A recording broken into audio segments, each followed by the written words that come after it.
true, but at least we probably get to enjoy it a bit more back and forth between these two lineups. As I think NEWBEE this time with this draft, they shouldn't get robbed. They shouldn't, but I am leaning towards Evil G draft. I think this is something, one interesting part is this is something that has actually been discovered by, I would say, 2 different regions at the same time. I noticed it in both NA as well as China. About the same time in that like later December, maybe early January area, is that teams were picking Terrorblade against the Death Prophet. And this was obviously way before Terrorblade people realized how OP it was. They felt like Terrorblade's timing of Metamorphosis and the single target focus of the hero matched up really well against the Death Prophet time. So every single time she goes for a push with Exos, you're doing a similar thing, whether you're trying to trade towers or trying to stop that push. Gonna see this smoke from EG heading KUNKKA. KUNKKA will be able to keep his distance. So NEWBEE will know of presence. G. But into cross around for the rune on KUNKKA. The snipe looks like EG actually get out of this area now that they know we are aware of them. And KUNKKA gonna head over here. He gets away with staying in position to go for any sort of snipe of their own rune. Who has sentries on Misery? Yeah, they unlikely they're gonna just drop a sentry unless they really know the bounty hunter's there because they want to be able to give it for their actual lane. I was trying to figure out where they put Sumail here because I do think they need to enable the Sumail puck as much as possible. Having an early lead on this hero makes you a threat against the Phantom Lancer and the Death Prophet, where alternatively, if you have a bad start to the game, your damage is so pitiful that you actually are just kind of ignored by both of those heroes, and you oftentimes just get gobbled up, whether it's the Diffuser Blade, whether it be, silenced by the Death Prophet or just Static Storm Disruptor. It could be a very rough game if you don't get those early. Straight away, Misery will be able to get the D ward placed down by KUNKKA. The lanes that we are going to be settling with, we see, is the predicted by the panel, that aggressive tri-lane. Here, up against SCCC, KUNKKA is there as well, and in fact with the Spirit Siphon going to interfere quite a bit. Should be fine. Get a decent link from CCC, all they can really do there is chase and Siphon.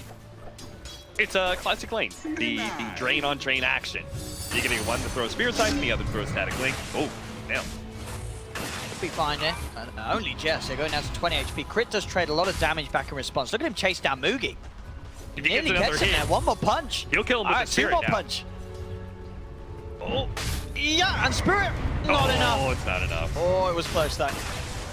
They'll turn towards Phase, start chunking into the Disruptor instead though, but as we can see, the power of the Elder Titan just pretty much single-handedly beating 2 heroes out of that bottom lane. Now, Owen, you and I both casted the Elder Titan that looked very lackluster yesterday. Yes, where, the King Wing. Yeah, because it was just a laning phase that he couldn't really win here, and he couldn't rotate at all. Here, Crit absolutely can do a lot as the Elder Titan because he can just bully back the Phantom Lancer Disruptor and win the lane for the puck. KUNKKA has come down now. I thought there's a bit of an issue for Crit. Crit will be chased down. Will be fine though. Does manage to keep himself alive, but NEWBEE's trying to at least match that dual lane with their own aggression, bringing down here to help out the Disruptor, sort of make space for Mugi's PL. Oh well, and I'm beginning that bad feeling in my stomach here. You just can't win all 3 lanes in this patch, right? It's just like, it just shouldn't happen because you're just put at such a disadvantage going into the team fights. You stop most of the time, so you very rarely see that a team is able to win all 3 lanes, but now EG is kind of doing it. Sumail's doing quite well in his CS, and this is the toughest lane for them so far.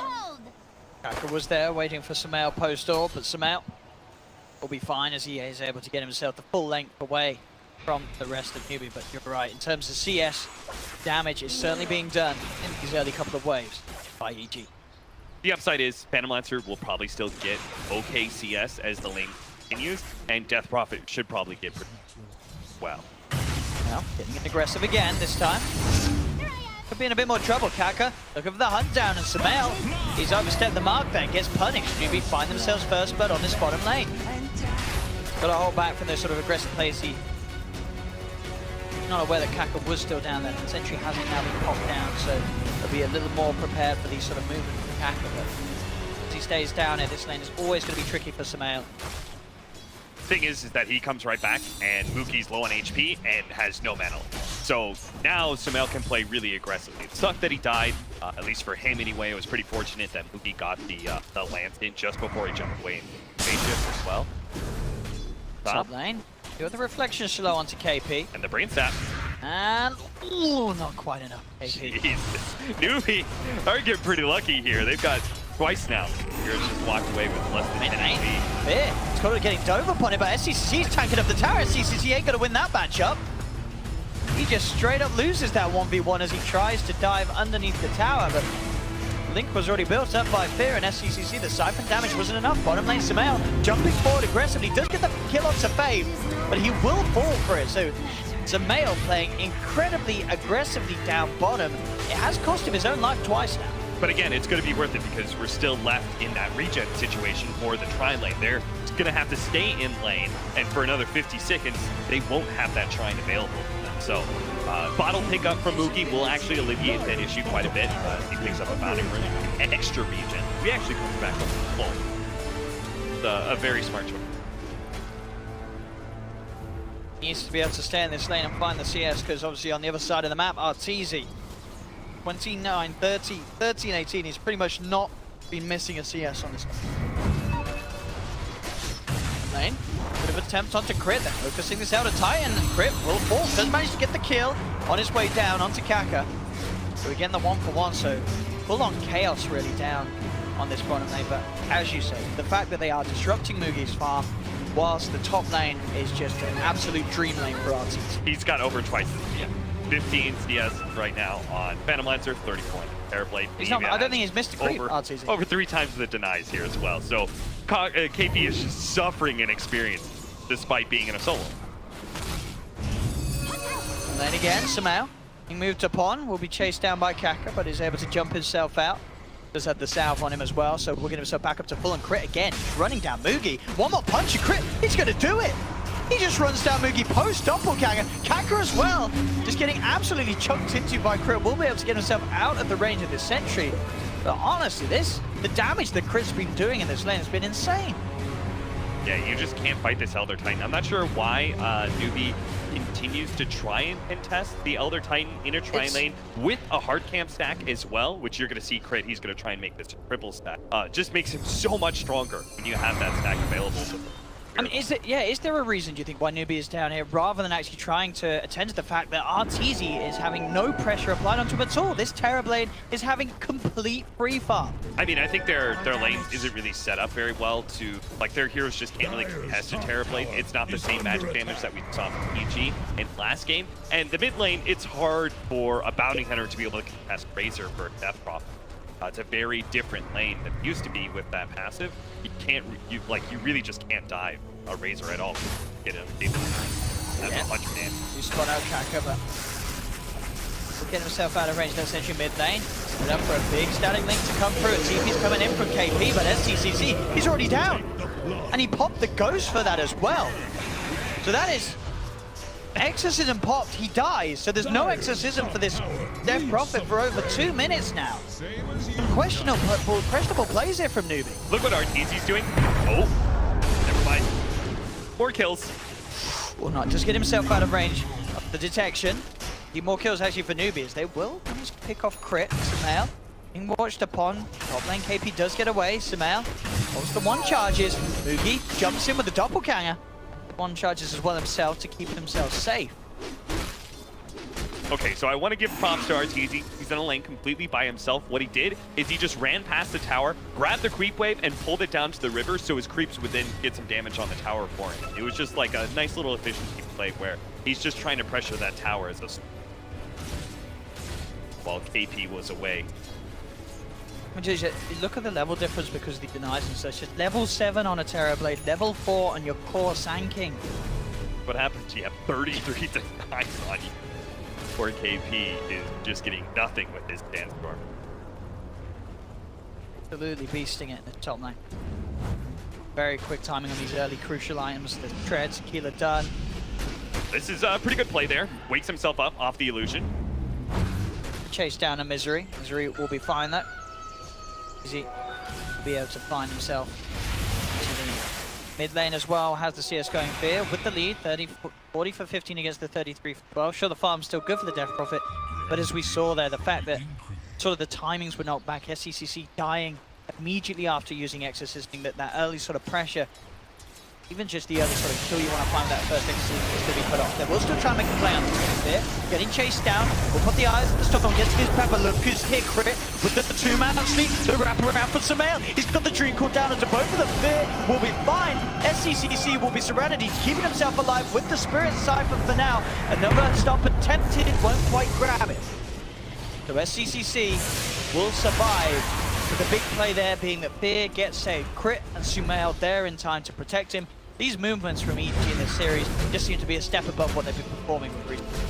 And I don't think they have the power to be able to stop this RTZ push. He's a Terra play that's level 8 with max out Metamorphosis.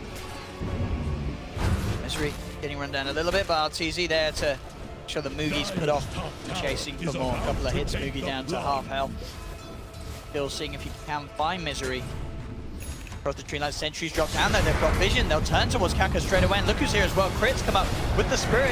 KUNKKA, he'll fall, Misery still alive for now, does get glimpsed back. Faith has the control, they will punish Misery. And they're not going to lose their safe lane power either, which is great. KP's actually getting a decent amount of free farm. He's doing a similar thing here, cutting the creep wave. Gonna pulse to the new extra farm. So that was decent for NEWBEE. Unfortunately, they're going to need a lot more plays here. They need a successful use of Exorcism. I'm not sure where SCC is going to be heading to, where he's going to make his push.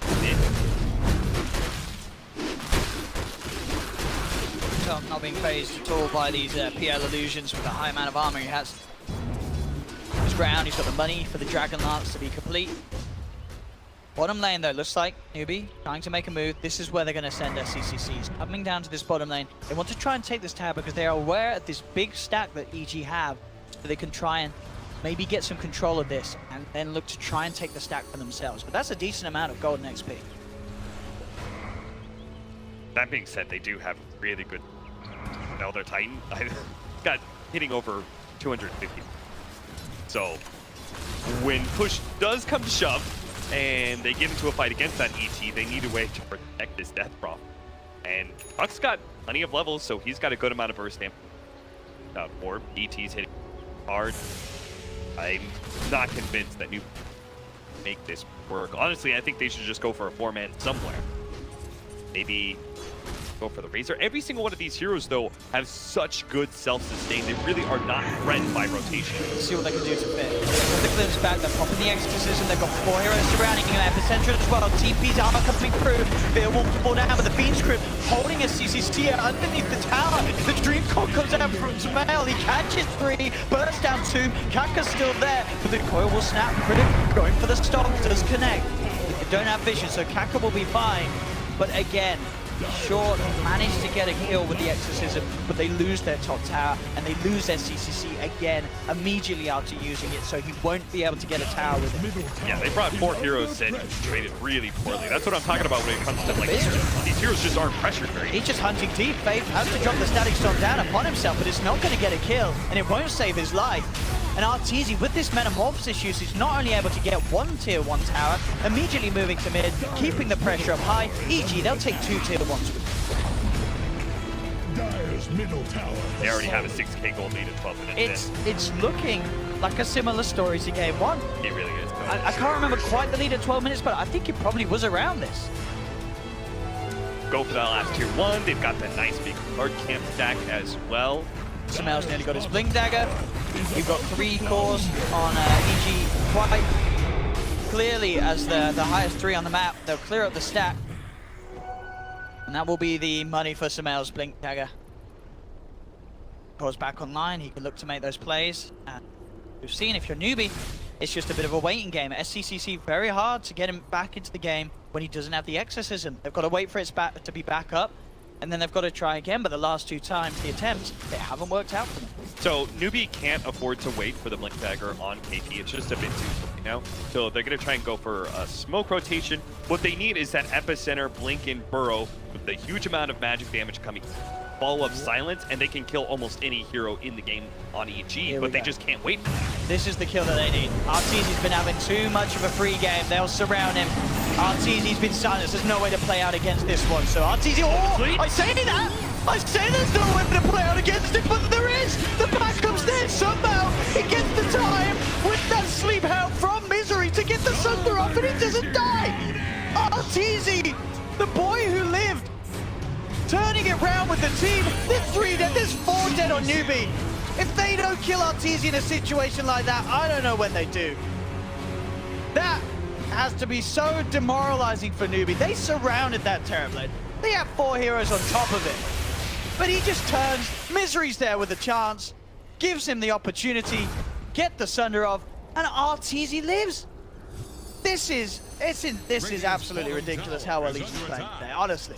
I have to wonder if he had that center up for that. They needed just that little bit more damage. They really did. Yeah, if they had that little bit more damage. Yeah, they kill him. But the thing is, EG is always ready to make these TP rotations because they know their cores are so hard to pressure. They bring 4 heroes. It takes so long to kill that. They easily make a turnaround play where they're going to be able to trade better. Oh, and that's always the feels bad. When you glimpse back at Terrorblade, but he stands there, metamorphosizes, and punches you down before he's moved back, buddy. Bit of a KUNKKA showed himself. Yeah, he's been dusted.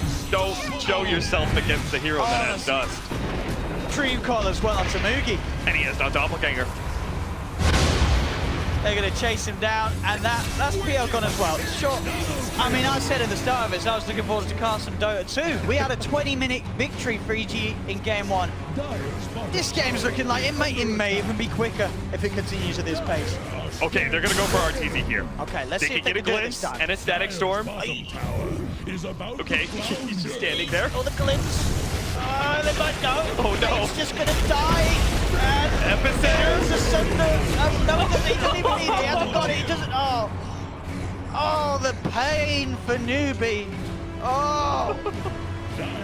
NEWBEE's just like, they're so desperate to get a kill somewhere. Oh, I'm glad I don't get paid an hourly rate, Paul. I tell you what, this is 15 minutes, 12k lead, 19 for 6. Ooh. Goodness gracious, 12k gold lead already. What was the game timer? It was 20 minutes. It was 20 minutes. It was 12 pretty seconds. much 20 minutes. Yeah, 20 minutes, 12 seconds. Pretty much the most. Let's see what we got here. But this is the save. As you said, what, it was the nightmare? No, he actually got off the Sunder before the nightmare. The nightmare almost screwed him, actually. if he got nightmare there, midway through Sunder reaction, Arteezy would have been so mad. Oh, you're right, actually. Furious. But yeah, they just don't have the levels. It was a level 1 silence, so just didn't last long enough. Dire's middle tower is under pressure. Okay, so if you're NEWBEE right now, you're building up on the diffuser play. You're playing in the next major next week, so that's good. Radiant's bottom tower Goodness, faces a stiff wind. Radiant's I hope bottom he's tower farsighted. Playing like that. Relax, guys. We won Genting. Oh, to mid lane, jump in. Stomp 1 to 2. Not going to follow through, but it does. It spooks NEWBEE. Dire structures are fortified. Manta style finish for Arteezy, 16 minutes in. Just a casual 10k net worth on this terrible. Listen, you've got the comeback mechanic for NEWBEE, all right? EG's up by 11k gold, and they've got a bounty hunter, so any track kill is going to be worth so much. I mean, oh no! I'm watching this fight up top, but it's not really a fight. It's just a slaughter. EG, they don't need to do it. They're just A-clicking down lanes, and the heroes of NEWBEE are dying. It's actually looking to be on track to be a quicker game than game 1. I can't believe what we're seeing this morning, or this afternoon, or wherever you are in the world. Oh, and you sound about to block it, Yeah. Tower is gone. I can't imagine much is going on. It's GG, ladies and gentlemen. It's GG, 17.5 minutes. What on earth's going on? How am I going to make jokes about EG now? How's anyone going to make jokes about EG now? They just absolutely destroyed NEWBEE. Look at the smiles and on grit. Look at the laughter.